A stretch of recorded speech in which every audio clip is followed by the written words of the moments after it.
Buenas tardes, mi nombre es Natalia Montoya, gerente de salud pública de la Secretaría Seccional de Salud de Antioquia.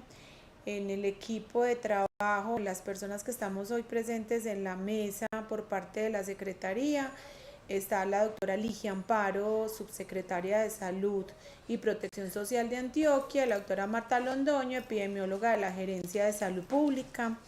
Les damos la bienvenida, les agradecemos la participación en este espacio, además de la buena voluntad y disposición para ser parte del voluntariado del plan de contención o del plan de contingencia de COVID-19 del departamento de Antioquia. De verdad que es una labor muy valiosa y un ofrecimiento muy valioso para nosotros como departamento. Entonces, esperamos y sabemos también que esto será un gran apoyo para los municipios.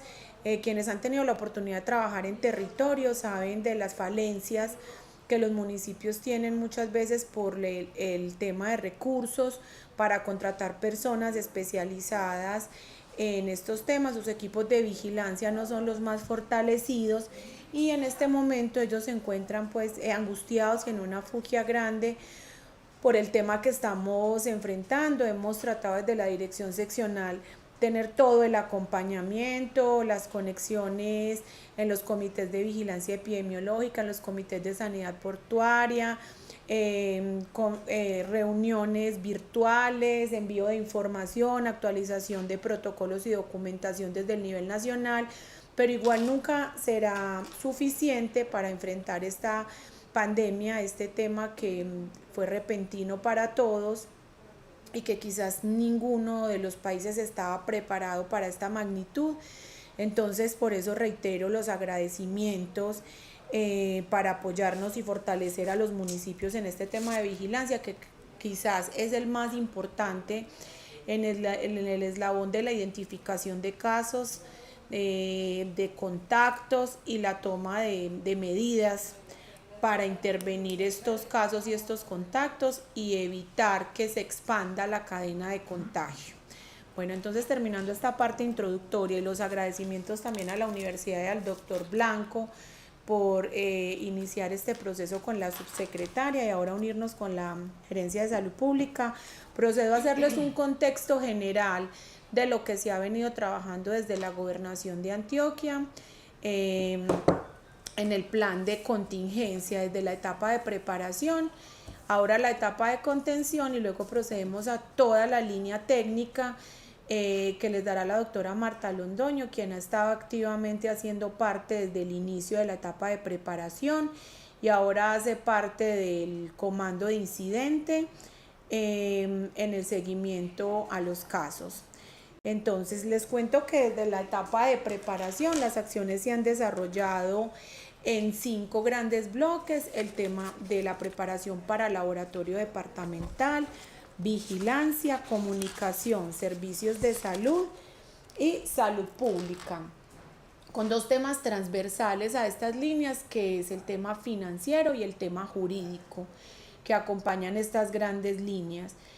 Entonces hemos hecho un fortalecimiento. Ustedes saben que el laboratorio departamental es un laboratorio de referencia que se ha fortalecido en este momento para la contingencia en el camino, con talento humano, equipamiento. Estamos en procesos todavía de compras. Ustedes saben que el tema de contratación pública pues tiene unas ciertas arandelas que nos ha facilitado la adquisición de insumos y equipos. La urgencia manifiesta pues declarada el día de ayer y ya las declaraciones de emergencia y de alerta amarilla nos han venido pues como sirviendo de sustento para agilizar un poco por medio del DAPAR el tema de la contratación. Agilizar en cuanto a los procesos, pero la adquisición de insumos o la llegada ha sido un poco lenta, pero hemos podido sobrellevar la situación. Bueno, entonces con el tema del laboratorio se ha fortalecido de la manera que les cuento. Al miércoles de la semana pasada, el Departamento de Antioquia inició como centro colaborativo del Instituto Nacional de Salud con la realización de la prueba para COVID-19. Importante resaltarlo por la oportunidad de respuesta para casos prioritarios, ya que el Instituto Nacional de Salud, teniendo capacidad de respuesta, igual pues es el referente, es el referente en este momento para todo el país, y pues que otros departamentos puedan servirle como centro de apoyo o colaborativo, pues esto nos puede ayudar a liberar resultados y agilizar las acciones de intervención frente a posibles casos sospechosos o confirmatorios. Eso es como lo más importante del laboratorio. Continuamos haciendo el fortalecimiento porque a medida que va, este proceso es dinámico, el comportamiento del virus, aunque hay procesos de modelación o modelos o hay modelación del comportamiento del virus, igual van cambiando todos los días. Entonces igual con este comportamiento van cambiando también las acciones en cada una de las etapas. En la fase de vigilancia, ahora con el cambio más grande o la acción más importante durante la fase de preparación fue la implementación e instalación del centro del comando de incidentes, una metodología bastante importante, práctica, que la hemos realizado con el acompañamiento del Instituto Nacional de Salud, un apoyo importante para el departamento, quienes permanecieron con nosotros durante 2 semanas, siempre haciendo acompañamiento técnico para la implementación y el rodaje del comando de incidentes, el cual ya viene rodando a cargo de los equipos de Antioquia y Medellín. Eso es otro tema importante a resaltar, que ustedes conozcan que nosotros venimos trabajando de manera articulada con el municipio de Medellín. Ambos equipos de vigilancia epidemiológica se unen para hacer parte del comando de incidentes, primero, y segundo, para realizar todo este proceso de seguimiento a casos y a conglomerados para el control o la contención, cuando ya se pasa a la etapa de contención, luego del 6 de marzo que aparece el primer caso en Antioquia. El objetivo es ya ir trascendiendo en este tema de vigilancia, y creo que en este aspecto es importante hacer énfasis, ya que ustedes serían un elemento fundamental para el fortalecimiento de esta etapa de vigilancia, porque acá lo que buscamos es fortalecer, como les decía al inicio, la capacidad de respuesta de los municipios. Es claro, el doctor Blanco nos ha dado la claridad que la disponibilidad es desde teletrabajo, para que los equipos de los municipios, que en realidad no todos, ya hicimos un sondeo general y no todos tienen epidemiólogos, la capacidad instalada, lo que pudimos identificar es que para los 125 municipios tenemos 29 epidemiólogos. La mayoría de los municipios tienen 0 en la respuesta a este recurso. Por esto el acompañamiento de ustedes será tan importante, por eso hago énfasis y me detengo en este punto, y eso es como lo principal. Estamos fortaleciendo y organizando la mejor estrategia para que ustedes como epidemiólogos estén acompañados por otros profesionales del área de enfermería, y ya según la capacidad de respuesta que presentaron los demás municipios, otros profesionales. Es claro que siempre tendrán línea técnica desde acá, siempre tendrán pues como el acompañamiento por el equipo de trabajo de acá para la actualización de los documentos. Ya estableceremos los canales de comunicación desde la gobernación para que esto fluya de la mejor manera.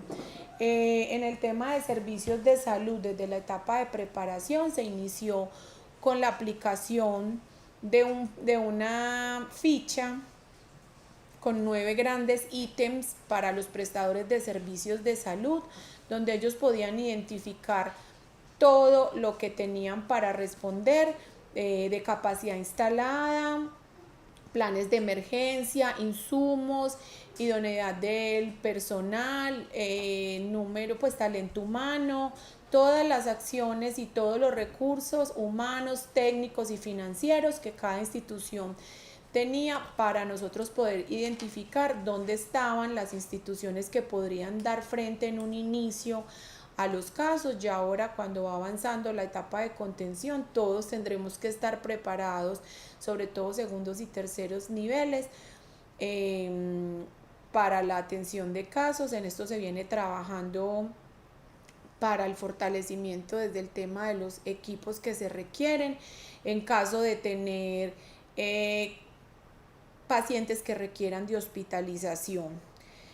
En el tema de comunicación es un tema que no solo desde la etapa de preparación y de contención se trabaja de manera fuerte, y acá hacemos siempre énfasis en todos los espacios que podemos participar y tener grupos organizados, universidades, municipios, comunidad, y es el tema de atender siempre a los medios o a las fuentes de información oficiales, que siempre serán el Instituto Nacional y el Ministerio, no duplicar cadenas ni memes que crean más pánico en la población, ansiedad, temor, porque son cosas que no están fundamentadas científicamente, que tomar té verde, que hacer gárgaras, que una cantidad de, que respirar 10 veces en la mañana y si se siente dificultad, todas estas cosas son cosas que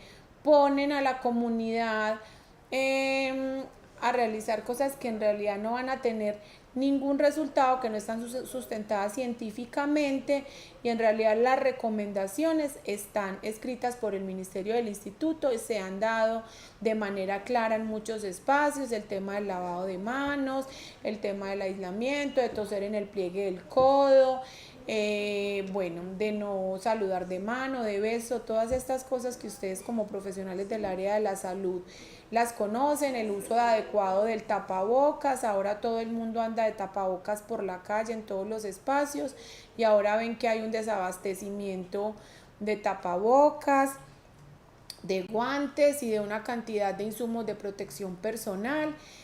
Entonces eso hará parte de la documentación que nosotros tenemos que entregarles a ustedes. Los invito también a que visiten el micrositio del ministerio, donde se están actualizando constantemente todos los protocolos y los documentos que ellos vienen emitiendo a los territorios, para que todos estemos informados y estandarizados.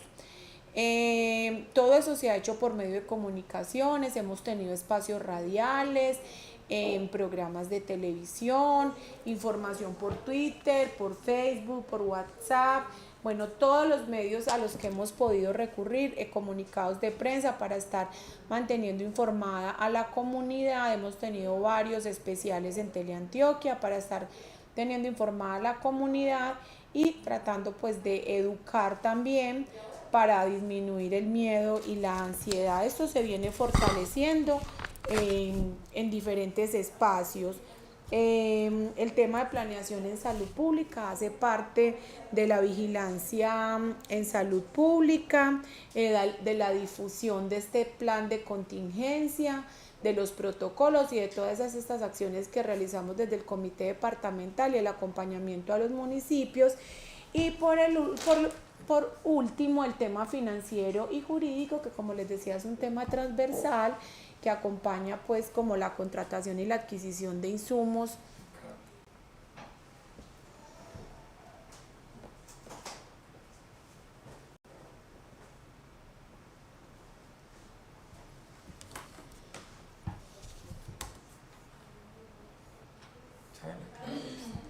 no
minutos.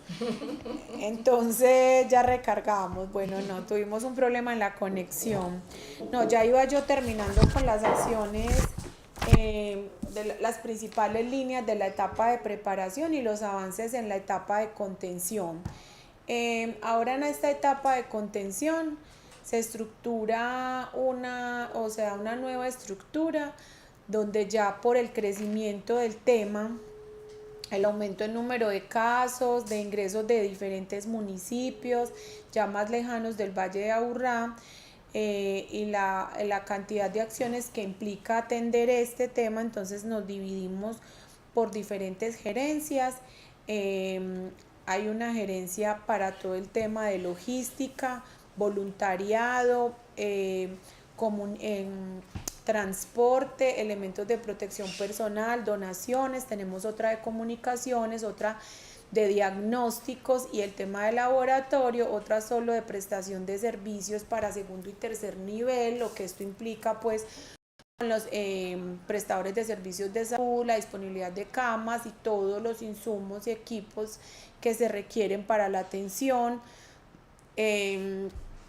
todo lo que son las acciones del tema de contención que incluye la vigilancia epidemiológica y bueno, ahí están nombradas todas las gerencias. De esta manera viene ahora trabajando la Gobernación de Antioquia, entonces tenemos como dos estructuras principales para el abordaje, que es el comando de incidentes conformado por los dos equipos de vigilancia epidemiológica, que ahora la doctora Marta les explicará en qué consiste bien la metodología, y la otra estructura grande es la que les acabo de mencionar, donde hay un gerente de COVID, hay unos subgerentes de cada uno de estos temas que les acabo de mencionar y unos enlaces de cada uno de estos gerentes para el abordaje de los temas y para hacer los puentes de comunicación con los diferentes actores que se requiera interactuar para los temas que acabamos de mencionar, si son por donaciones, si se requiere comunicación con los municipios, con secretarías de gobierno,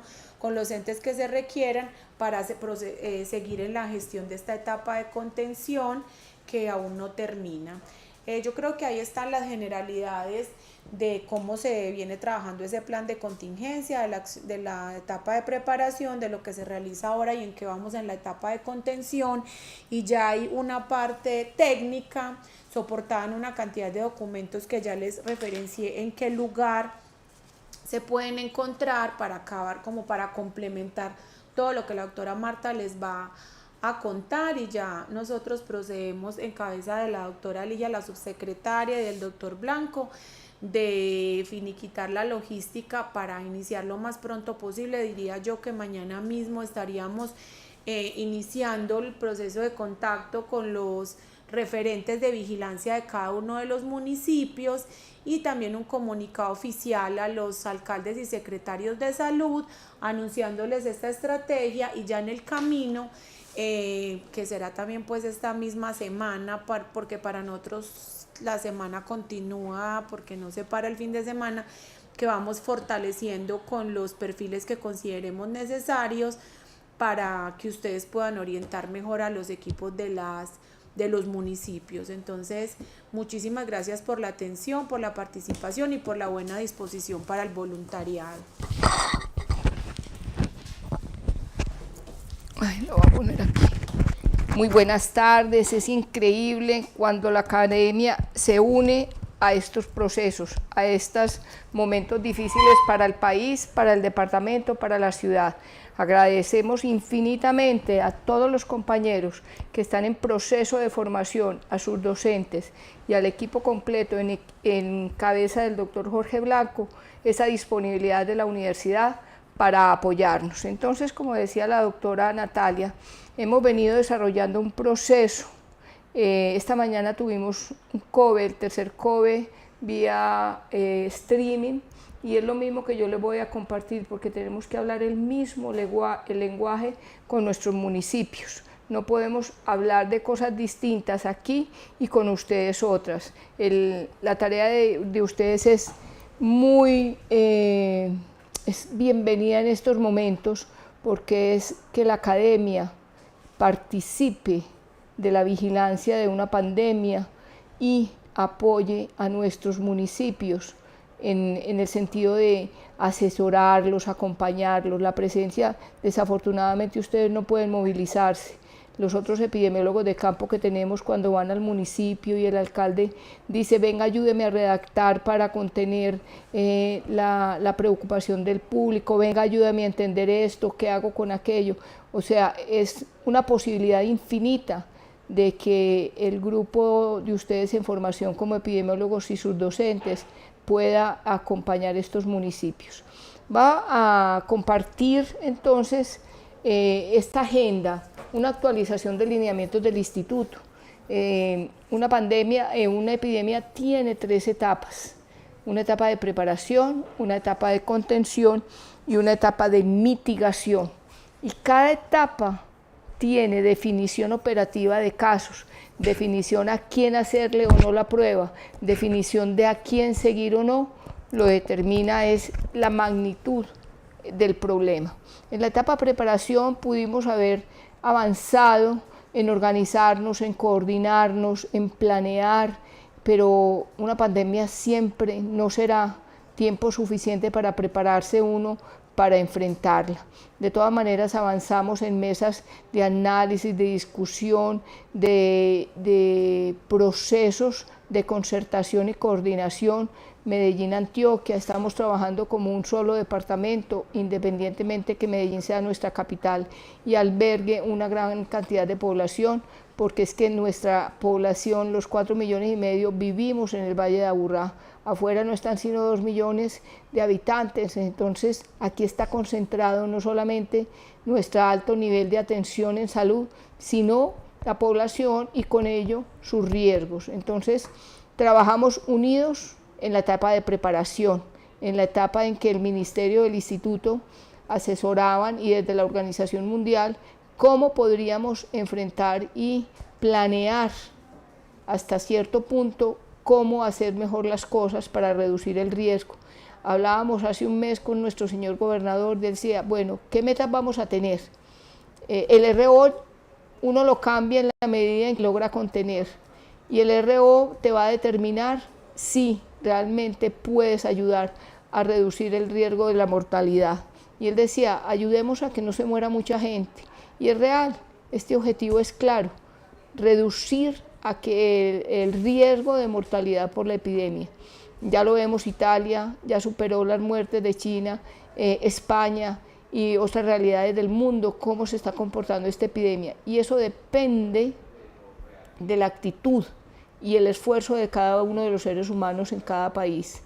Italia no pudo controlar, las primeras personas infectadas no guardaron su cuarentena, su mal llamada cuarentena, su aislamiento social, y rápidamente se reprodujo este virus hasta que salió a la comunidad, y Italia es un país de adultos mayores, y claro, más vulnerables que ellos, ninguno. Entonces por eso tenemos una alta mortalidad que ya hoy el país es incapaz de atender esas circunstancias.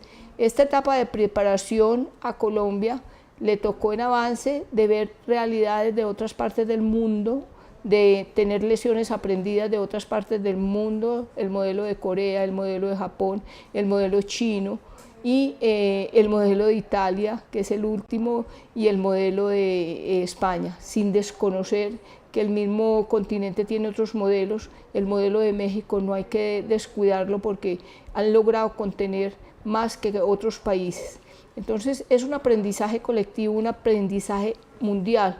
La curva de la epidemia puede ser exponencial en este momento y nuestro aprendizaje es exponencial. Cada día estamos revisando un nuevo lineamiento, una nueva definición de términos, una nueva perspectiva, una nueva estrategia que simplemente es la creación humana que se inspira para ver qué hace y qué aporta para reducir este gran impacto.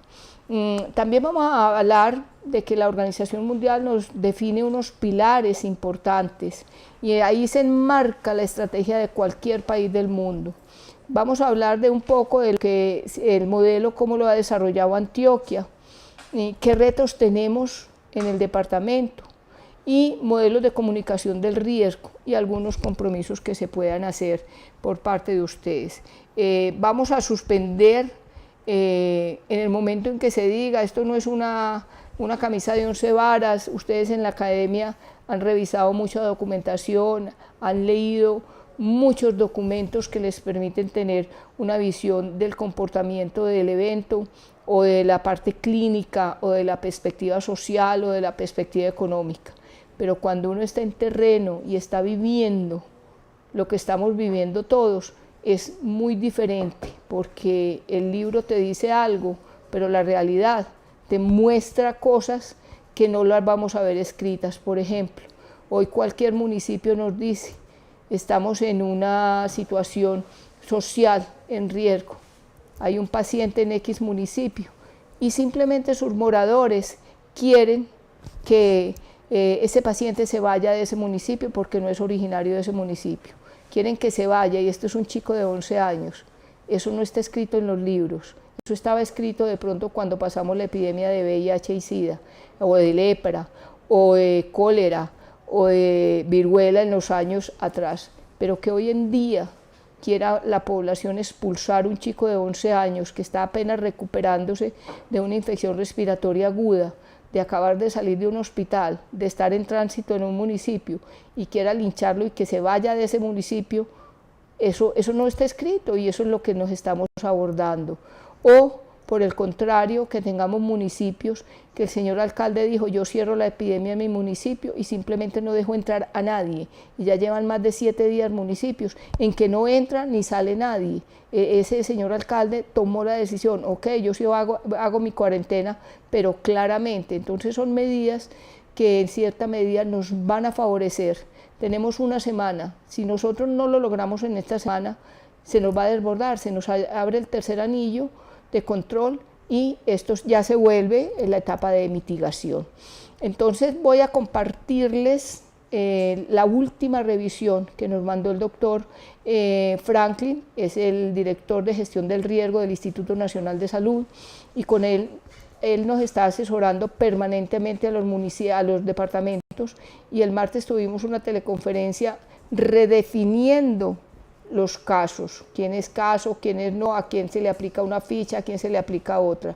¿Por qué? Porque estamos en ese momento de contención, y en el momento de contención queremos llegar al último paciente que esté probable, captarlo, hacerle la muestra, pero en el momento de mitigación no alcanzaremos ni siquiera a hacer el 10% de las muestras a la población, porque ya esperamos que se haga una inmunidad de rebaño y que esto ya hay unos susceptibles que nos van a aportar a la mortalidad y hay otros que realmente no van a aportar ni a las tasas de enfermedad ni al reconocimiento real si la tuvo o no la tuvo. Entonces el doctor Franklin nos dice claramente que hay un anexo, por eso los invito, queridos estudiantes y profesores.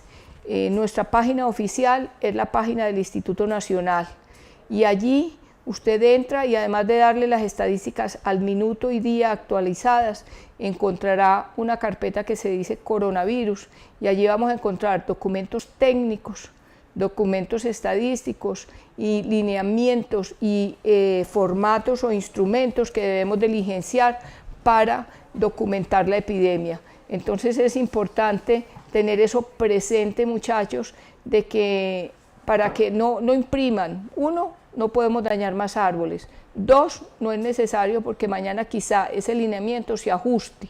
Y ustedes dicen, ¿pero por qué? ¿Esto es desorden? No es desorden.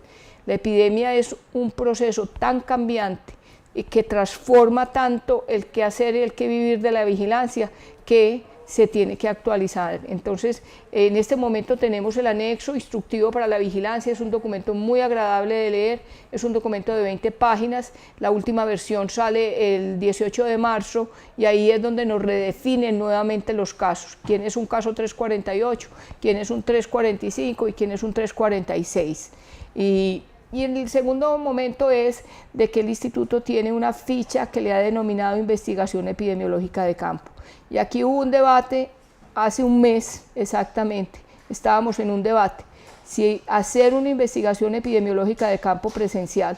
Y yo muy atrevida, dije soy epidemióloga de la vieja data y yo no voy a ir a identificar determinantes sociales, yo no voy a ir a reconocer factores de riesgo, yo voy a ir a contar qué personas tienen un contacto estrecho, quiénes viven en esa vivienda, y yo para hacer eso yo no tengo que desplazarme a una vivienda. Habrá otra oportunidad de visitar nuestras comunidades y nuestros hogares, pero en este momento no. Y hoy en día el Instituto Nacional de Salud definió claramente que la investigación epidemiológica de campo se hace telefónicamente, se hace vía virtual, se hace con un teléfono. El seguimiento a un paciente se está haciendo a través de cámaras y eso es espectacular. ¿Por qué? Porque disminuimos el riesgo y no estamos descuidando a nuestro paciente. Por el contrario, se le está dando una atención individual, una atención de acuerdo a su comportamiento de enfermedad y se le está vigilando en el momento en que requiera realmente una hospitalización y estamos bajando la carga en la prestación de servicios para poder estar listos para el momento en que se dispare la gran volumen de personas que requieren una atención inmediata y que requieren unas camas de UCI. Entonces eso es maravilloso, poder que esta investigación epidemiológica, yo los invito a que se revisen este documento, es muy simple, ahora lo vamos a ver de pronto alguna descripción de ellos. Entonces son 2 documentos guías que nos dan la pauta, que simplemente un auxiliar de enfermería asesorada puede hacer una buena entrevista de investigación epidemiológica de campo, porque simplemente si tiene claro que es un caso probable, podrá identificar los conglomerados de ese caso probable y podremos cerrar la transmisión si llegamos hasta el tercer, cuarto conglomerado para reducir el riesgo que esté circulando el virus dentro de esa familia, dentro de ese grupo social, familiar o laboral. Tiene entonces el doctor Franklin un contexto que yo creo que para todos ya es conocido desde la academia, cuando empezó la situación, qué se hizo, qué son los antecedentes de otros eventos de este tipo como el SARS, el MERS, qué pasó en aquella década del 2010, cuando tuvimos todo aquel proceso epidémico de la influenza.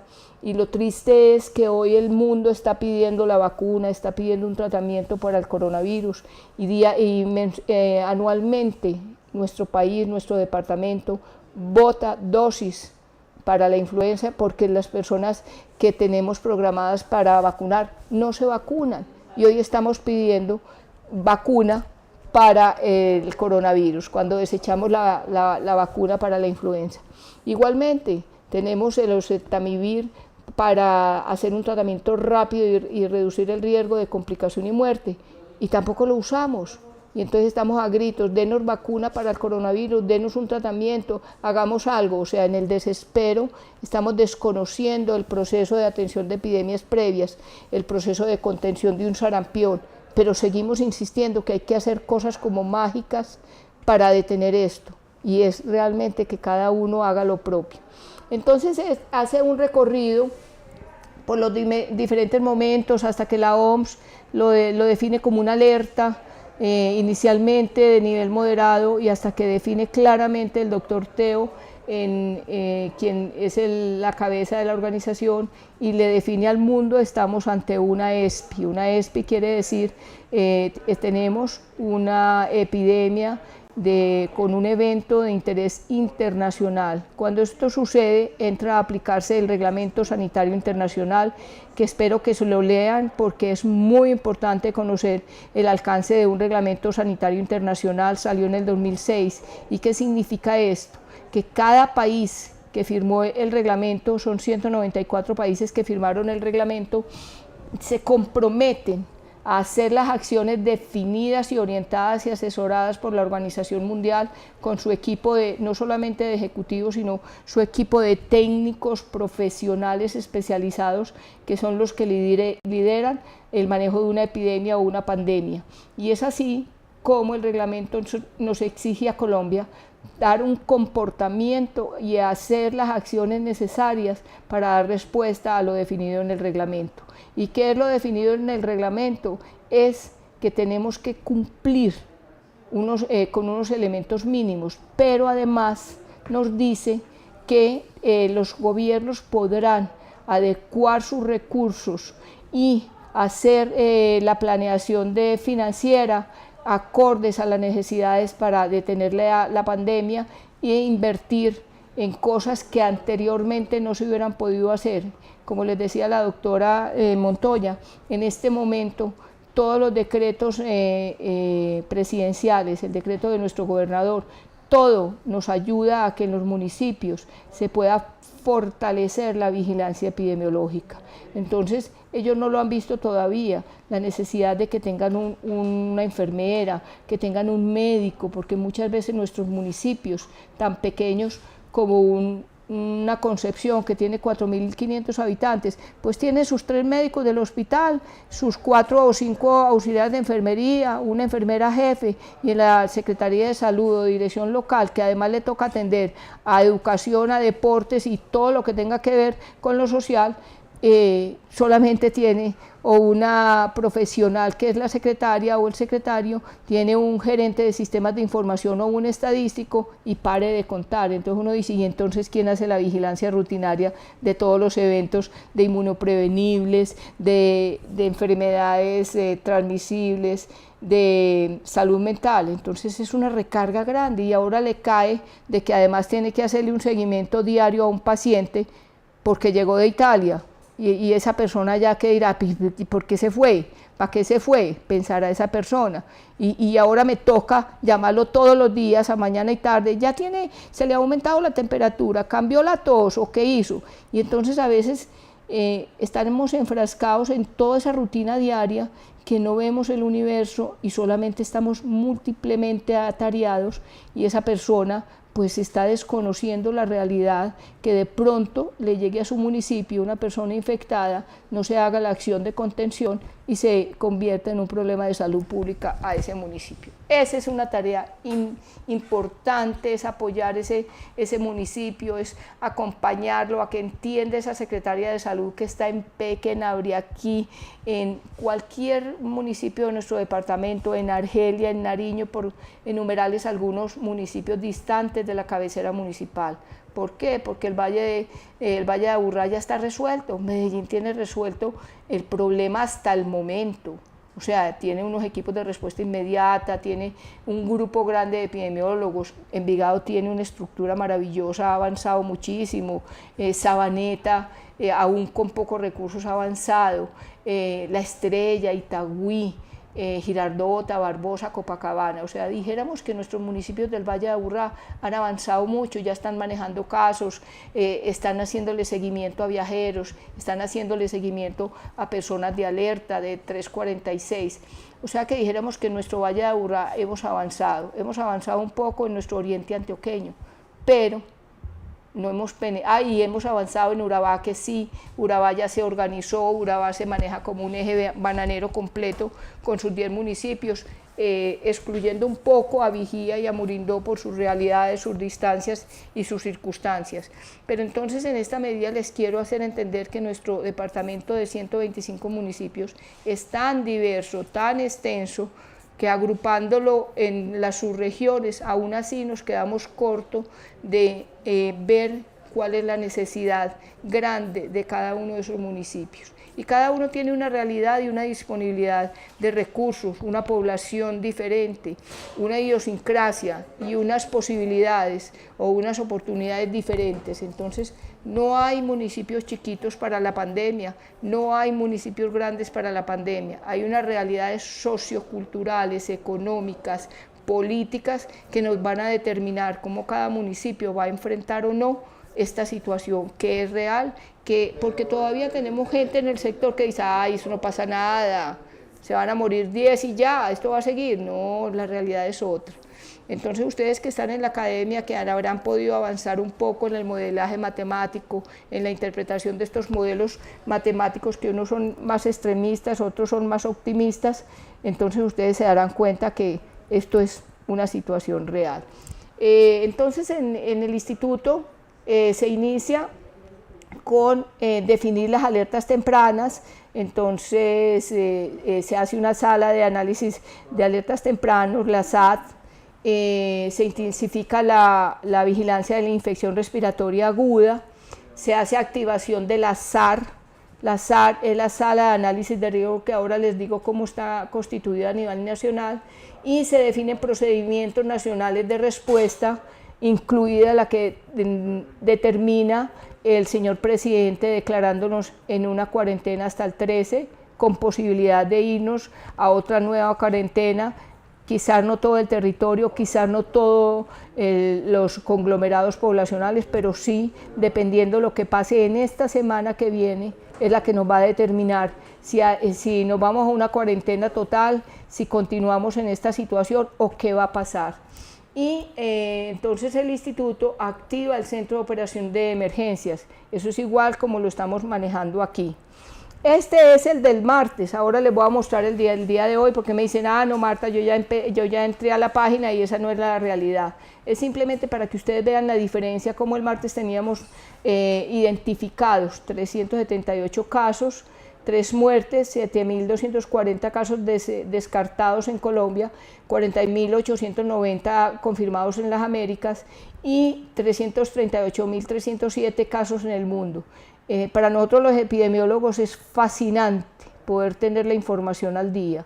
Nunca antes una epidemia había tenido esta capacidad, esta posibilidad de manejar el dato, de tenerlo en la mano.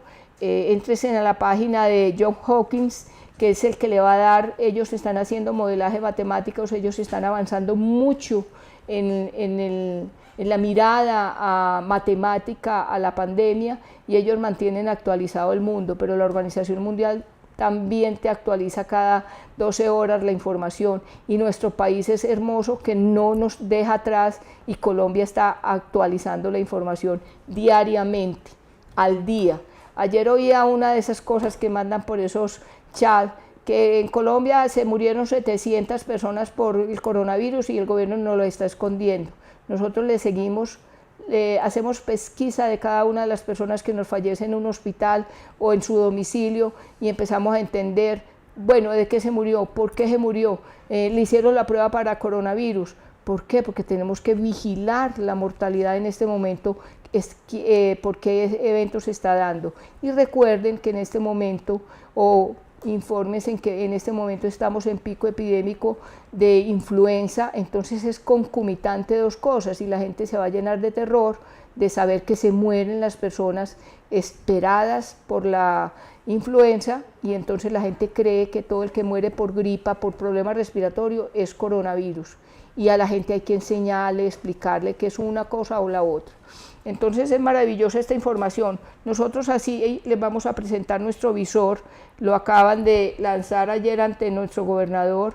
El modelo que estamos haciendo es a través de telemedicina de la Universidad de Antioquia, y ellos, el grupo en cabeza del doctor Rangel y nuestros ingenieros y gerentes del sistema de información de aquí de la Secretaría, diseñaron un visor como el que tenemos enfrente, y además es interactivo, que te va a indicar quiénes son probables casos para el departamento, dónde están los casos, cómo están definidos los casos, y este visor se va a actualizar cada 6 horas, o sea que aún la pandemia ha dejado cosas buenas. 1, fortalecimiento de la vigilancia para el país, 2, y reconocimiento del trabajo de un epidemiólogo, del trabajo de un equipo de salud pública, y 3, que realmente podemos utilizar la tecnología para mejorar la información en salud. Esto simplemente en los países que tienen casos. Recuerden que no es lo mismo tener casos que tener circulación del virus. La circulación del virus es cuando ya no es identificable un caso de dónde procede, que no es importado y no es relacionado a un caso importado. Cuando ya estos casos superan en el 10% de los casos presentados, ya esto es una circulación viral. Colombia aún hoy a esta hora no está en circulación viral, pero en cualquier momento nos pueden decir estamos en circulación viral, de acuerdo al número de casos que no podamos realmente definirles un nexo epidemiológico. Ahí vamos a decir estamos en circulación viral, y ya tenemos 39 casos en estudio donde realmente no hay forma de llegar a un nexo epidemiológico. Ayer se montó el caso de un niño de 15 años en un municipio, y aún hoy estamos en estudio porque no hemos podido encontrar cuál fue la posible cadena de transmisión. No hay un nexo epidemiológico, entonces ¿de dónde salió este niño? Además nos presenta una sintomatología no típica, como es el aptas. El promedio de pacientes presenta la fiebre, la tos, la dinamia, la odinofagia, la astenia, pero este niño nos presentó aptas, y aptas es una de las complicaciones que tenemos con este virus. También ya se nos están documentando muchas personas que pierden el olor y el sabor, y esto está relacionado al virus también. Entonces son muchas cosas que necesitamos avanzar, no solo en la parte de vigilancia, sino en la clínica. Vivimos en un trópico, la epidemia no se origina en trópico. Ustedes ven que los países surafricanos apenas está incrementando la pandemia allá, pero no se originó allá, y entonces nosotros estamos en trópico, nuestras características georreferenciadas y climáticas son diferentes. Lo decía el ministro de Salud del Brasil cuando le llegó su primer caso. Ellos pudieron contener, creo que fue 2 semanas o 3 en la reproducción viral. Entonces son muchas cosas que vamos aprendiendo y que vamos entendiendo. Para reconocer lo importante, los objetivos específicos de esta vigilancia intensificada es detectar de manera oportuna los casos probables. Esta mañana les decía a nuestros secretarios de salud y equipos de COVID de los municipios, ojo, si usted ya sabe que Pepita Pérez es la amiga de Juanita y está llegando al municipio procedente de un país en circulación, tómela inmediatamente, hágale el conglomerado, cierre cadena de transmisión con esa Pepita Pérez. ¿Para qué? Para antecedernos, porque el día que nos dé positivo ya habrán pasado muchos días y probablemente ya el RO ya se ha subido en esta población porque no hemos hecho la acción necesaria. Entonces, si es contener, es anteceder. Si usted sabe que viene un vuelo de Europa, a esas personas todas se les debió haber hecho contención inmediata, pero no se les hizo a todas. Entonces, si hubiéramos hecho de pronto la contención y el cierre de fronteras aéreas más rápido, de pronto nos hubieran entrado menos personas infectantes, porque el gran volumen de personas que tenemos hoy en el país y en el departamento se infectaron en el exterior, sean personas naturales y residentes de otros países o personas colombianas que han residido en otros países o han ido de vacaciones. Y está de moda irse a Europa por 100 euros, o irse a Estados Unidos, a Boston por $50. Entonces, como está de moda, nos vamos, qué rico, voy a ir a ver a mi primo, o mi familia regresa porque está muy barato eso, además el dólar tan caro, vámonos para Colombia que eso allá está muy bueno, y resulta y sucede que llegan y no cumplen una cuarentena y fuera de eso nos infectan a la familia y ahí empieza otra vez el problema. Entonces son muchas circunstancias que hay que analizar y por eso el primer objetivo de esta vigilancia intensificada es detectar de manera oportuna los casos probables del virus del COVID-19.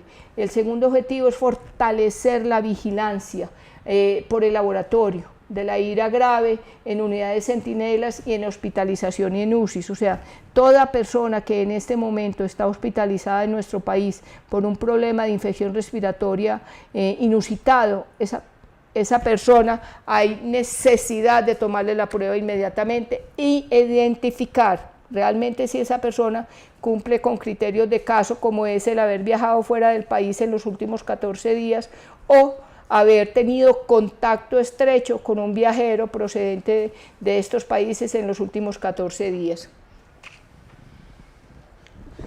Otros objetivos, y esto es tarea de nosotros los epidemiólogos, con esto gozamos, hacer toda la configuración demográfica, social de nuestros casos, en tiempo, en lugar, en georreferenciación de estas personas que se expusieron al riesgo, que se infectaron, y hacer la proyección de cuál va a ser el RO, y el RO va a tener que ser individual porque es que podemos hacer esto para el país y no es lo mismo Antioquia que Cundinamarca, no es lo mismo que Cartagena, entonces va a tenerse que ser un modelaje mucho más individual. La meta es que tengamos un RO por debajo de 1. Si logramos sostener un RO por debajo de 1, acuérdense que el RO en el mundo es 2.53, si nosotros tenemos un RO por debajo de 1, logramos sostener esta epidemia calmadamente y sin tanto riesgo exponencial. ¿Qué otras situaciones? Describir las características sociales, clínicas. ¿Por qué? Porque cada país tendrá que caracterizar la pandemia y definir realmente qué fue esa pandemia para ese país de acuerdo a su situación social, económica y política. Esta es la definición de casos. Simplemente quiero que se centren en que la definición del caso probable está determinado en este momento de contención relacionado a vuelos. Historia de viaje en los últimos 14 días, punto. Trabajador de la salud, porque desafortunadamente en China se subió hasta el 15% de las personas con coronavirus eran trabajadoras de la salud y hubo mortalidad en los trabajadores de la salud. ¿Por qué? Porque somos el segundo anillo y desafortunadamente es por la indisciplina nuestra idiosincrasia de no usar los elementos de protección personal, el EPP.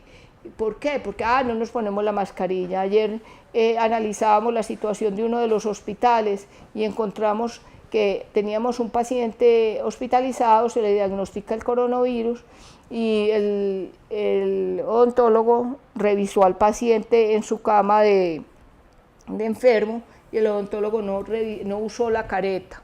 La usa todos los días y ayer precisamente no la usó cuando tenía el paciente infectado. Se le metió a la boca del paciente y él no usó y en ese momento tosió el paciente.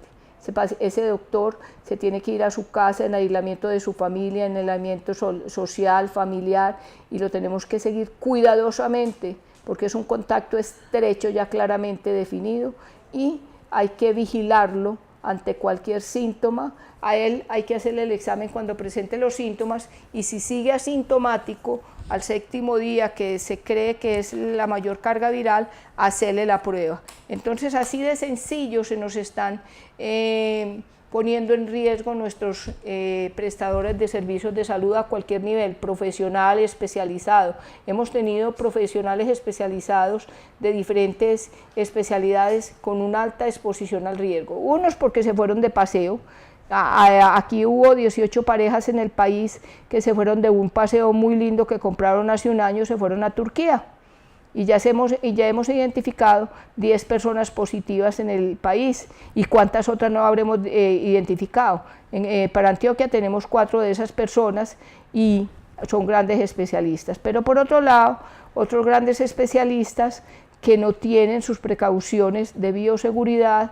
Los otorrinos están altamente expuestos por el tipo de exámenes que hacen, los intensivistas, las personas que entuban los pacientes, las personas, el personal auxiliar de enfermería que supervisa una nebulización, eso expulsa muchos aerosoles. O sea, hay momentos en cada una de las etapas de prestación de servicios que expone nuestro personal de cuidado directo a los riesgos. Entonces, ojo con eso, que ese es el segundo grupo que tenemos que velar por él y estar pendiente en las direcciones locales de ese hospital chiquito, qué están haciendo, qué son los insumos que tienen disponibles, porque eso es otra cosa. No solamente hay que tener disponibilidad, sino racionalidad en el uso de insumos. Aquí ya vemos en la calle el señor policía, el señor agente de tránsito de guantes y de mascarilla, y uno dice guantes, y entonces jamás se va a lavar las manos durante el día, y durante el día el látex dice que permanece en superficies como el látex de 3 a 6 horas, en madera permanece de 4 a 8 horas, en aluminio permanece 9 horas, y así sucesivamente, dependiendo la consistencia del fomite, va a permanecer más o menos horas, pero permanece. Entonces ese señor agente de policía con un par de guantes todo el día, nunca se lavó las manos porque él está protegido, él no está protegido. Él se llevó las manos a la cara, las metió al bolsillo, revisó documentos, hizo de todo y se refregó el virus por todas partes y en su ropa también permanece. El tercer grupo entonces, antecedentes estrechos en los últimos 14 días de caso confirmado por Irak, ¿Y qué hacemos con estas personas que están hospitalizadas? Siempre una ira inusitada es aquel paciente que estando sano, yo puedo estar sana y en 4 horas yo hice una influenza, yo estaba en mi oficina y en 4 horas me tuve que ir para mi casa porque yo tenía 40 de temperatura y yo dije, pero aquí ¿qué pasó? ¿Qué pasó? Que hice una influenza así de sencillo. Entonces eso es inusitado. Ese paciente está hospitalizado, ese paciente hay que hacerle la prueba porque es necesario definir si realmente por un panel viral es una influenza A o B o si realmente es un coronavirus. Entonces, y si esa persona se fallece, es peor aún. Y tener mucho cuidado, todos nuestros pacientes con enfermedad crónica previa, diabetes, hipertensión, todas las reumatologías, problemas reumatológicos con que los tratan a ellos, son medicamentos que les bajan las defensas a estas personas, personas con cáncer. Hay un grupo de población, independientemente de su edad, si tiene una condición crónica hay que cuidarla. Y las personas fumadoras, ayer nos relatan que algún alemán estaba en una empresa, habían 4 alemanes, un alemán se cayó, simplemente se desplomó, le dio un síncope que dice la gente, y entonces ese alemán era un gran fumador, llevaba menos de 14 días de haber llegado al país. ¿Ustedes qué pueden suponer? Que ese paciente era un tosedor crónico por un EPOC, por ese consumo, ese uso del tabaco, pero venía de Europa en medio de 14 días. A ese paciente se le ordenó inmediatamente prueba de coronavirus, además de toda su necropsia, que en este caso, porque es una muerte súbita, pues se le tendría que hacer, pero no debería hacerse por la condición de que genera muchos aerosoles y vamos a poner expuestos a mucha más gente. Entonces, cada caso tiene una peculiaridad, tiene una ficha. Paciente hospitalizado, grábese de una vez, 348, punto. El paciente que no está hospitalizado, o sea, no necesita para la sobrevida estar con oxígeno, depender de equipos, no necesita intubación, no necesita estar pronado. Ese paciente es un paciente que vamos a utilizar la ficha 346, pero tiene los mismos requisitos, acuérdense. 14 días de haber viajado fuera del país o estar en contacto estrecho con un positivo o con una persona proveniente del país, y es ahí donde podemos hacer el cerco. Juanita llegó a hacerme la visita y yo me enfermé, póngale la firma, eso me trajo el virus, eso no es otra cosa sino esto. Y hoy en día lo podemos diagnosticar, mañana no vamos a tener capacidad de diagnóstico, que mañana seremos miles y miles de personas infectadas. Pero ahí también hay que tener en cuenta que tiene que cumplir con uno de los síntomas que está en la campana de Gauss más frecuente, que es la tos, la temperatura, la dificultad respiratoria, la odinofagia y la fatiga o adinamia. En nosotros no está siendo marcador la temperatura mayor de 38, en nosotros está la odinofagia y la fatiga o adinamia. También estamos reconociendo mucho el problema de dolor tipo torácico. Entonces estamos viendo que nuestra sintomatología difiere un poco de la casuística mundial, que es China, Italia y España.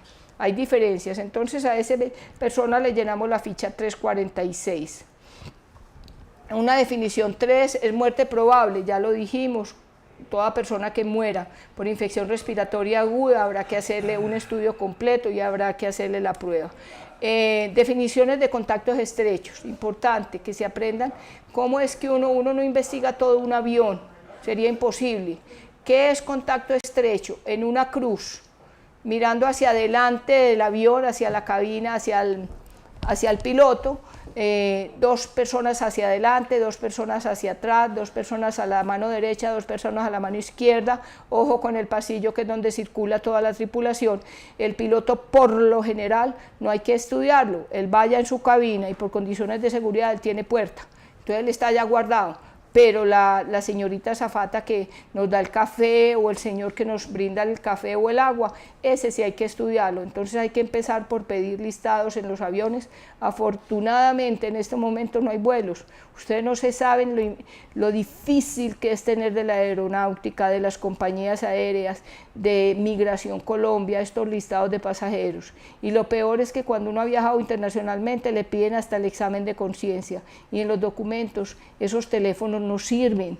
Esos teléfonos dan cualquier teléfono y no dan información clara, y entonces encuentre esa persona en el mundo para decirle: es que usted se fue al lado derecho de la persona que fue diagnosticado con coronavirus y a usted lo tenemos que estudiar. O sea, esto no es tan simple. Igual en un autobús, ya tuvimos una experiencia en uno de los municipios, alguien iba en un autobús intermunicipal y el único riesgo que esa persona tiene es que iban muchos extranjeros por fisonomía y por idioma, porque iban alemanes, italianos y franceses, pero nada más, era lo único. Estaba lleno de extranjeros y él iba en ese bus y él se infectó por el virus. Entonces miren cómo tenemos que avanzar en la pesquisa, en el cuidado de rastrear esos probables casos para detener y contener un poco la epidemia.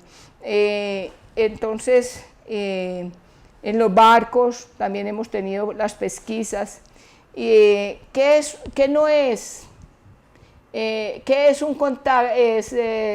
un caso probable, un contacto estrecho? En los personal de salud ya lo dijimos. Aquella persona que, habiendo hecho un procedimiento que genera gotas o aerosoles, no utilizó los EPPP, simplemente no utilizó elementos de protección personal, punto. Ese es una persona sospechosa, esa ya es una persona en riesgo alto y tendremos que aislarlo y estudiarlo. Así es de que, y tenemos muchos en cualquier nivel de atención. No es porque seamos pobres, chiquitos, en el hospital chiquito de 4 camas, ni porque seamos de mucho dinero en el hospital más grande de 4ª o 5ª generación, y allá no va a ocurrir. Ocurre en todo el ámbito hospitalario. No es contacto estrecho en atención clínica y atención de usuarios que utilizó todas sus medidas de protección y que además tuvo el lavado de manos en los 5 momentos, lavó los dedos, lavó los entrededos, lavó la planta, lavó toda la mano, porque es que a veces pasamos las manos por el agua y ya nos lavamos. No, ese no es un lavado de 5 pasos. Entonces hay que ver esas cositas minuciosas. ¿Qué no es un contacto estrecho? Menos de 15 minutos.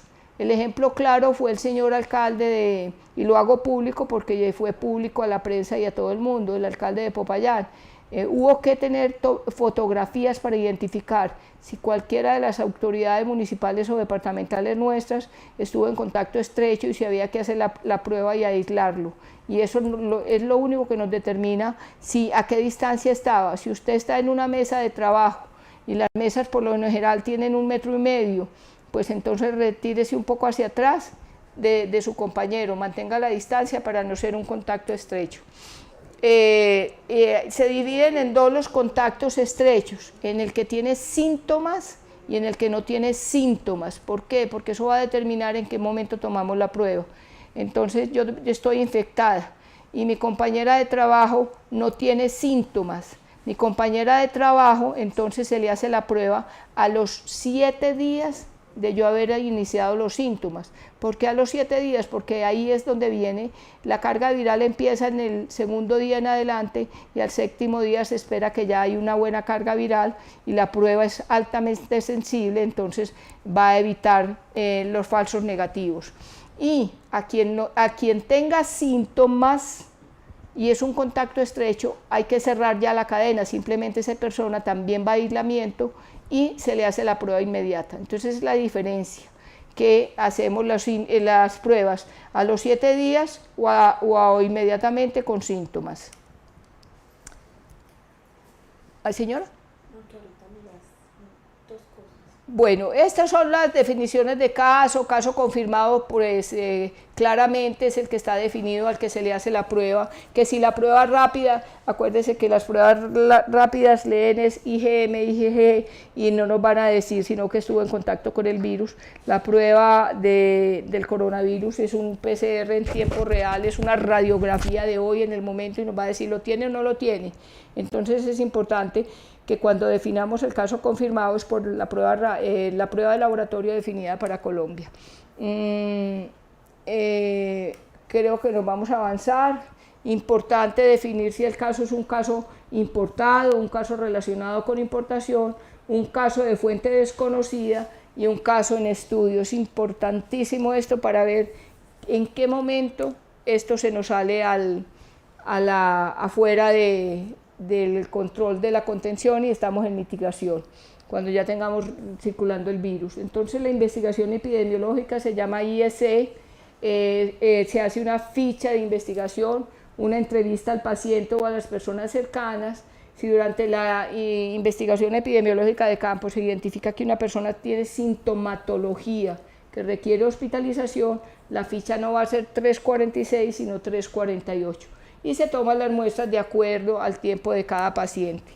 Esto es simplemente el tipo de aspirado, la técnica que se hace. Para Antioquia se estandarizó desde el brote epidémico de H1N1 y se ha ido fortaleciendo de que se hace aspirado nasofaríngeo. En casos extremos, encontrar pacientes con traqueostomía o con cualquier lesión en vías aéreas, se le debe hacer un hisopado, pero ese hisopado debe ser que raspe bien estas paredes para poder capturar la célula, porque de lo contrario va a ser un falso negativo.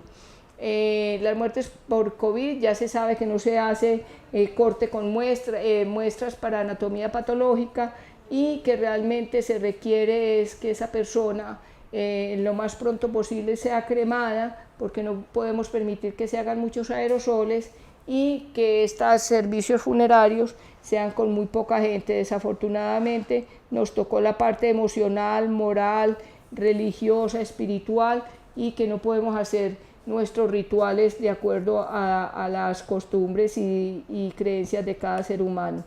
Esto es lo que nos compartió el doctor Franklin Prieto. Esta es la última presentación, probablemente esta noche habrá otra o mañana, esto está cambiando, pero todas estas presentaciones se suben al repositorio institucional de la institución. Esos son los créditos del doctor Prieto, es el director de la Vigilancia y Análisis del Riesgo en Salud Pública del Instituto. ¿Qué nos traen las propuestas del OMS? Las pilares de respuesta son 8, francamente claros: coordinación, planificación y seguimiento a nivel de país. Eso es lo que estamos haciendo, nos estamos coordinando con la academia, con la prestación de servicio, con los aseguradores, con todos y aquellos actores necesarios para que todos podamos contener. La comunicación del riesgo es demasiado importante y la participación de la ciudadanía para que logre entender, para que baje el estrés, para que baje las angustias. Esta epidemia nos está dejando ya el incremento de los trastornos sociales y mentales, porque la gente está demasiado angustiada y hay que contener también esa situación.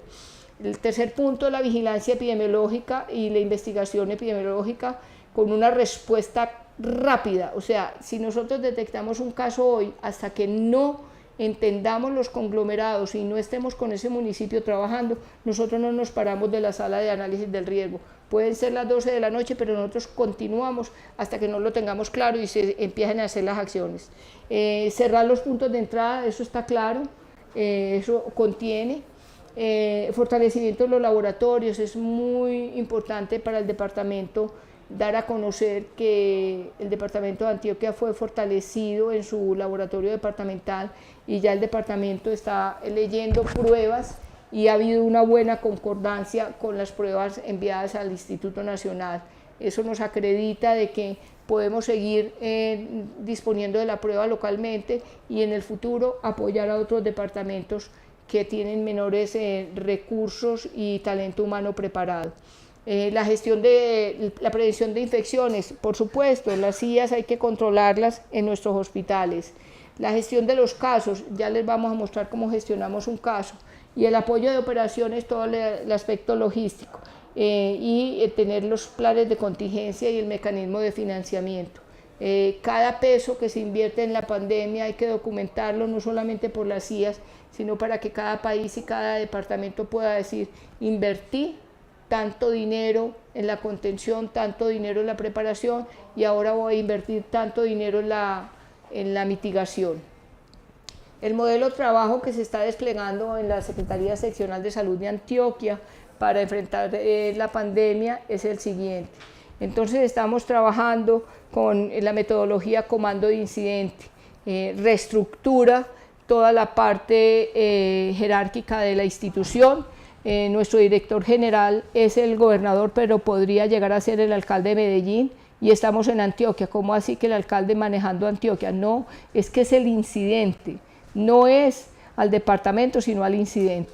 Nuestra gerente de incidente es la doctora Lina María Bustamante, nuestra secretaria de salud, y de ella dependen 3 oficiales: el oficial de seguridad, que es la gerente de salud pública, la subsecretaria de gestión de servicios, el oficial de comunicaciones, que es el comunicador de la Secretaría Municipal, y el comunicador de la Gobernación de Antioquia.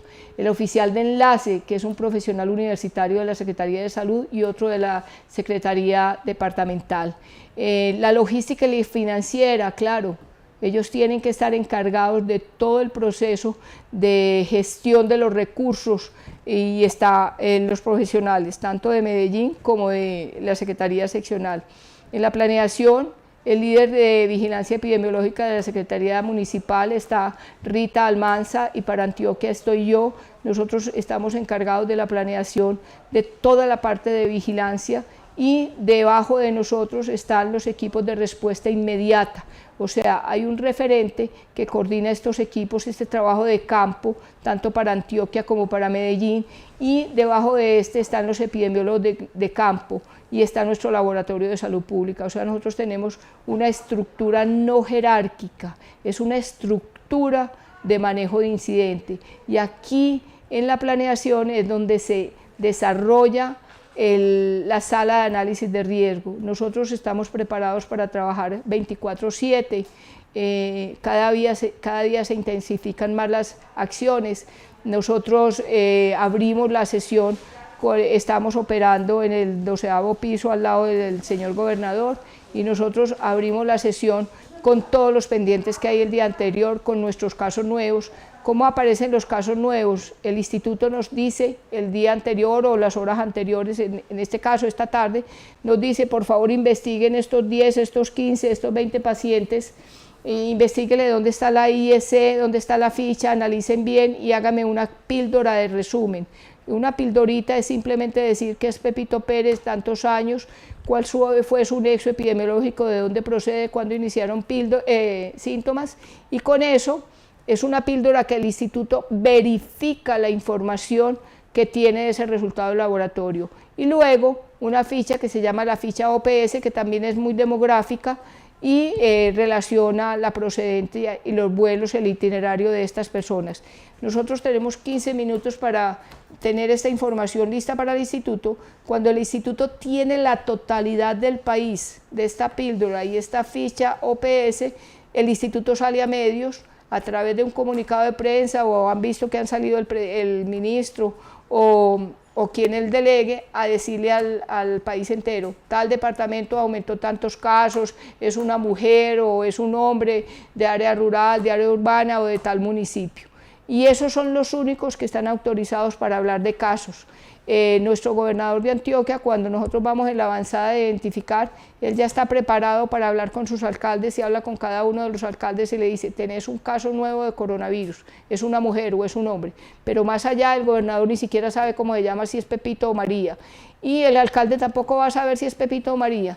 Y nosotros en la sala de análisis ya hemos hecho contacto con ese secretario de salud y le decimos: hay que estar preparados por si este caso lo confirman. Cuando lo confirmen, simplemente le decimos: es necesario que vaya cerrando toda la cadena de transmisión. Y en la línea de operaciones hay un epidemiólogo de la Secretaría Municipal, y hay médico del CRUE y el ERI de Medellín. Entonces ellos son los que despliegan todo el personal de campo para ir a atender y apoyar nuestros municipios. ¿Qué hemos hecho hasta ahora? Nuestros municipios del Valle de Aburrá, inmediatamente iniciamos la parte de contención.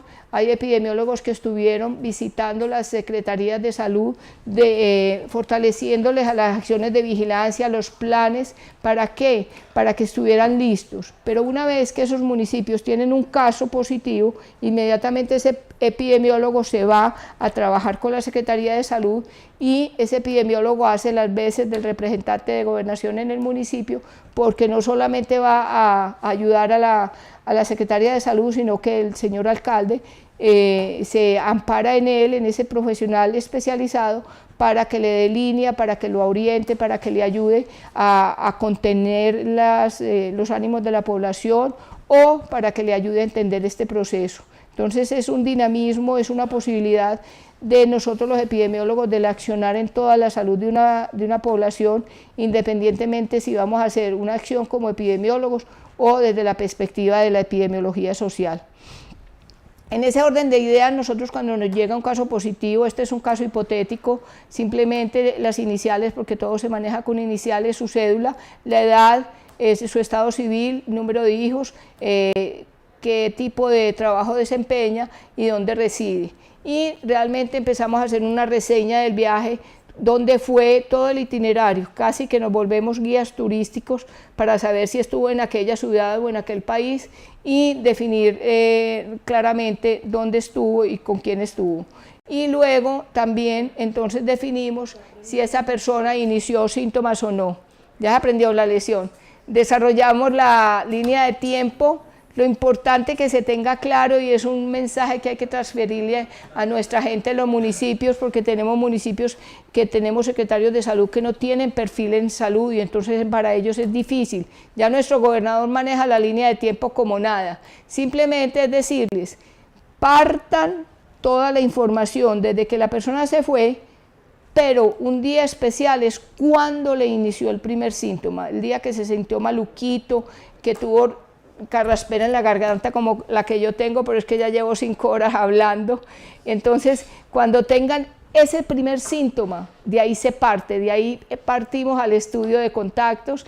Entonces, para este caso fue el 29 mismo empezamos a hacer los conglomerados, identificar el primer conglomerado, fue su compañero de trabajo con que viajó, o su compañera de trabajo con que viajó, o su esposo, o su esposa, o su pareja, con quién viajó, si viajó solo, bueno, y a identificar el avión, el vuelo, las sillas que traía ese avión, si era el avión grande, el chiquito, todo, nos tenemos que meter dentro de ese avión, hipotéticamente para identificar a las personas a riesgo. Y de ahí en adelante, cuando llegó al aeropuerto, ¿qué hizo? Si se vino en bus, si vino en un taxi, si la recogieron, quién la recogió, dónde venía sentada, con quién venía, y como somos tan efusivos, vamos y le damos picos y abrazos, porque se fue la semana pasada, pero lo recibimos con bombos y platillas. Entonces somos muy expresivos, pero esa expresividad nos pone en riesgo y nos hace tener otros conglomerados. Entonces se les identifica todos los conglomerados de las consultas, de la utilización de los servicios, dónde fue, con quién consultó, y empiece a buscar cámaras por todos los prestadores, a ver dónde estaba la señora sentada, quiénes tenían alrededor, el portero tenía mascarilla, cuánto tiempo duró en esa sala de espera. Por eso es la indicación en este momento que todos los hospitales se adecúen de cualquier nivel, separar salas de espera de problemas respiratorios, porque es que nuestros pacientes se sientan al lado de la embarazada, al lado de los niños pequeños, al lado del adulto mayor con una enfermedad crónica, y entonces ahí es donde posibilitamos la transmisión. Entonces es identificar minuciosamente el itinerario, no es un itinerario de paseo, de turismo, sino un itinerario epidemiológico que nos permita identificar personas a riesgo y identificar las personas de aparición de casos secundarios detrás de esta. Hacemos el círculo, identificamos el caso, cuáles son los posibles conglomerados, cuáles de esos conglomerados me están arrojando otros conglomerados, y así sucesivamente. Cuando esto se salga del anillo 3, estamos en comunidad. Hacemos entonces la descripción de la persona desde el avión y cada uno de esos conglomerados, cuántas personas en contactos, en este caso dijéramos tiene 52 contactos, De esos fueron sintomáticos 10 y se tomaron 38 pruebas de laboratorio en el momento inmediato cuando eran sintomáticos o al día 7 cuando eran asintomáticos. Y aquí está graficado, hay múltiples gráficas para hacer la secuencia de conglomerados de un paciente de coronavirus, pero pues este es el modelo que usamos. Ya ni siquiera podemos usar este porque tenemos 64 pacientes que ya no nos caben los tableros. El señor gobernador dice, utilicen los tableros de toda la gobernación porque yo quiero ver pintado, yo no quiero ver números, yo quiero ver personas, seres humanos. Él quiere ver que detrás de cada uno de estos seres humanos hay una situación y una realidad, y hay unas personas que se expusieron y unas personas que se infectaron. El primer caso para Antioquia nos arrojó más o menos 5 personas positivas, entonces nos hizo una cadena que todavía no hemos podido cerrar el caso índice, porque aún la semana pasada nos salió una persona infectada y no hemos podido cerrar. Los retos, la bioseguridad, los elementos de protección personal. Ahí está el documento que está colgado en la página del ministerio, donde nos dice claramente en qué momento qué usar de acuerdo a cada uno de los procedimientos que se hace. Para resumirles, ¿qué hacemos con los viajeros inicialmente? Sanidad portuaria o puertos terrestres nos mandaban una lista de los que ellos consideraban estaban enfermos, y a esas personas las montábamos en una base de datos, se enviaba a cada municipio residente de esta persona que iba a estar pasajeramente pasando allá, y esa persona utilizamos el anexo, el anexo o el apéndice 2 para documentarlos, y entonces a estas personas le hacíamos seguimiento día a día de sus cambios de síntomas, y a esa persona la teníamos aislada. Yo creo que eso nos ha ayudado un poco la contención de que esas personas, desde muy inicio de febrero, nosotros ya la estábamos captando, y es así como se han captado más o menos 13.879 personas. No es el 100% de viajeros, desafortunadamente, pero hemos encontrado que de aeropuertos son 94.72 y el virus viene montado en avión, y vía terrestre es el 1.2. Este es un cuadrito resumen de los municipios que tienen mayor concentración de estas personas identificadas viajeras. No quiere decir que los otros municipios no tienen, pero el resto de los municipios tienen una persona o 2 o 3, pero entonces no lo definimos en tabla. Por la ficha 346 al día de hoy nos han entrado 2.750 personas. Eso es una alerta inmediata, porque esa alerta significa que esa persona viajó o estuvo en contacto en los últimos 14 días con una persona que viajó del exterior. No le presten atención a lo de 3 embarazadas, que se nos fue un lapsus ahí. Pero entonces esa ficha 346 nos hace entonces enviarle a cada persona, a cada municipio, a cada dirección local, nuevamente su paciente, y decirle, su paciente salió de su municipio, porque una vez que el doctor digita 346, es una persona que viajó y que está expuesta al riesgo.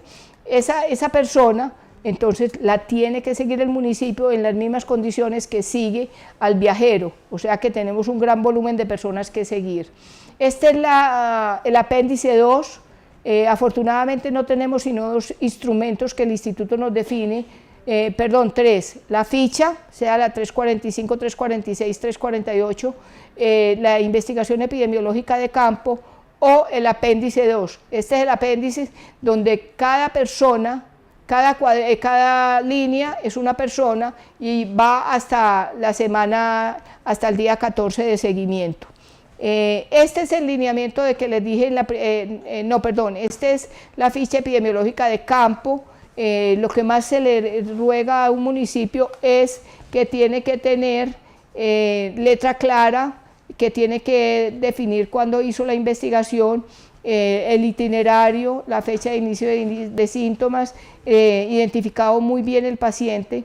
¿Qué nos está pasando? Que hay aseguradoras que están haciendo los exámenes en casa, porque todos los exámenes se están haciendo en casa, y que no nos están documentando ficha epidemiológica, que porque ellos son los aseguradores, que porque en diagnóstico no se hace vigilancia. Nosotros decimos lo contrario, pues, pero no es el momento de discutir esto o no, y no nos llenan ficha epidemiológica por sistema.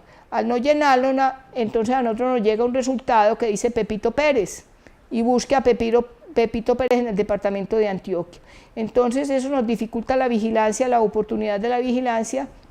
Se ha insistido mucho en esto, pero desafortunadamente no se cumple. Al laboratorio departamental la muestra tiene que llegar en triple embalaje y con una ficha en físico, pero el laboratorio no alcanza a digitarnos, a montar al sistema, porque ellos no manejan el Civigila, por el laboratorio no se monta el sistema, entonces allá están todos los registros, entonces hay que llamar a quien maneja estos registros, vea, busque una ficha que vino una muestra que vino tal día, y se llama Pepito Pérez, entonces es un reproceso que es muy difícil. Esta es la otra parte de la ficha donde identifica los síntomas que tiene la persona, identifica los antecedentes patológicos y tiene un espacio en blanco para describir toda la situación que haya recibido información del paciente. Esa es la ficha.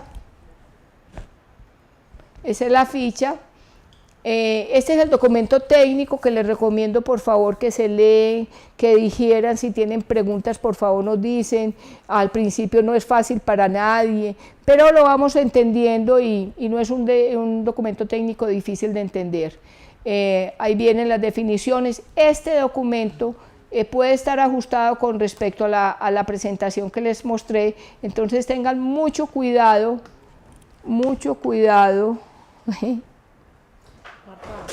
Yo te mandé 2 preguntas que hizo el doctor Blanco. ¿Sí? ¿Qué dicen? Lo que les contarás. Disculpen, pero me permitió la falla técnica tomar agua. Mi doctora dice que se le acabaron los minutos al computador. ¡Ay, qué maravilla! Entonces, revisemos mejor el documento técnico del instituto para clarificar bien la definición de CASE. Son ajustes pequeños, pero permiten hacer un mejor tamizaje, mejor utilización de pruebas y ser más asertivos en la persona que realmente es un caso probable. No quiere. Sí, ya. Entonces este es simplemente el documento técnico, 20 páginas, sencillo, te da definición de términos, te aclara muchas cosas.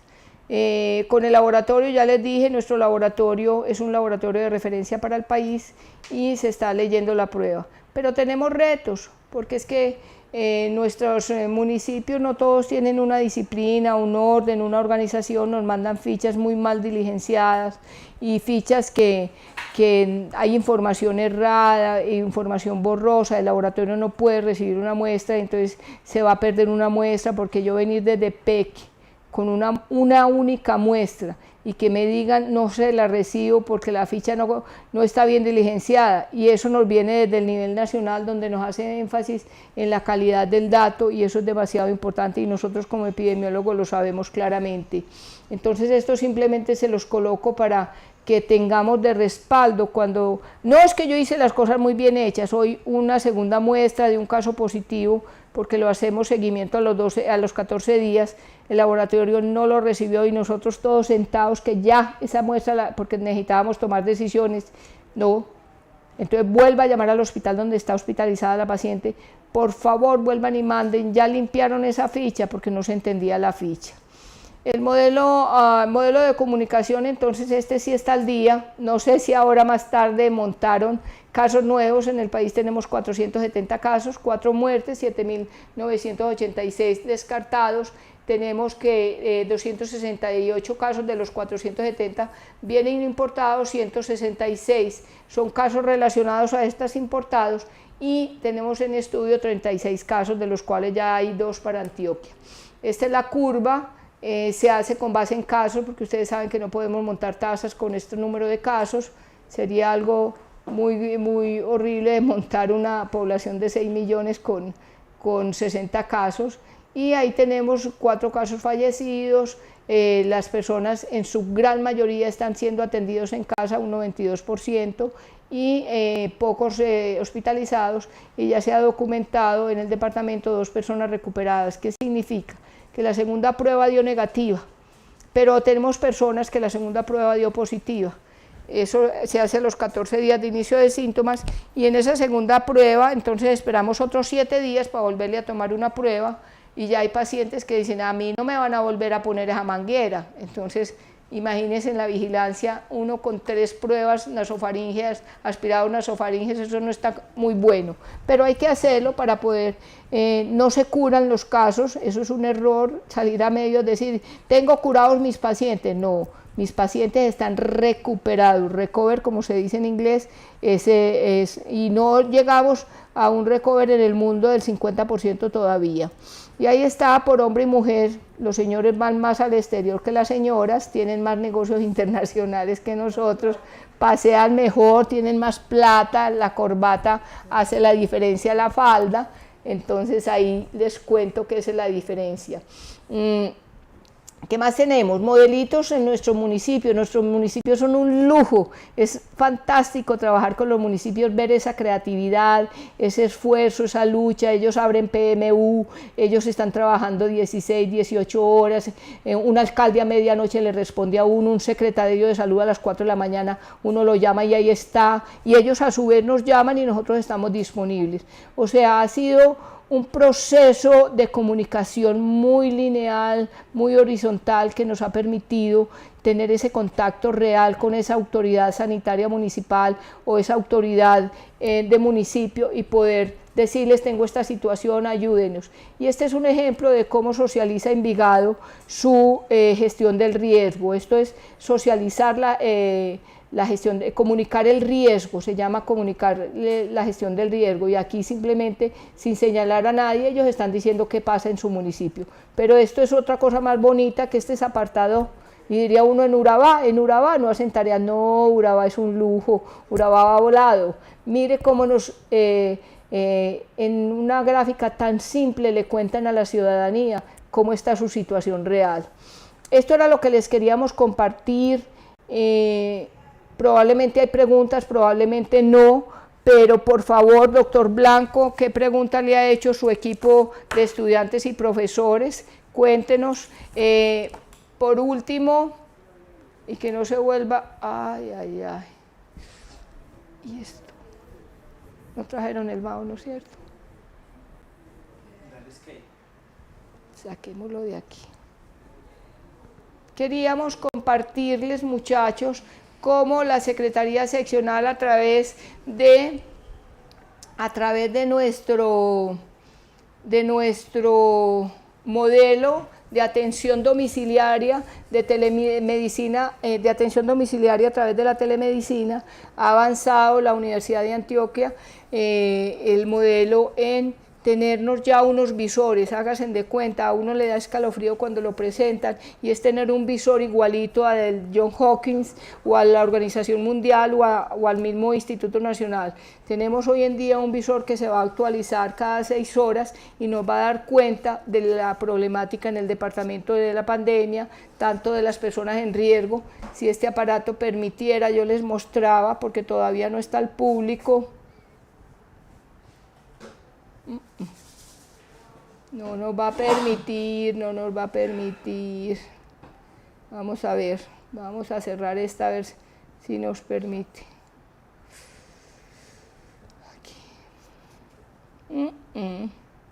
No nos permitió, vamos a ver qué hay por aquí, no nos permitió mostrarles, y eso simplemente es una información del riesgo a la población y a los mismos tomadores de decisiones. El señor gobernador lo revisó ayer y él estaba como medio encantado, hundiéndole los dedos a esa pantalla y ver cómo le daba la información al día, y eso sirve para tomar decisiones. Preguntas a toda la audiencia, al doctor Blanco. Muchas gracias por su tiempo, muchas gracias nuevamente por querer acompañarnos a la Secretaría Seccional, y más importante por querer acompañar a nuestros municipios.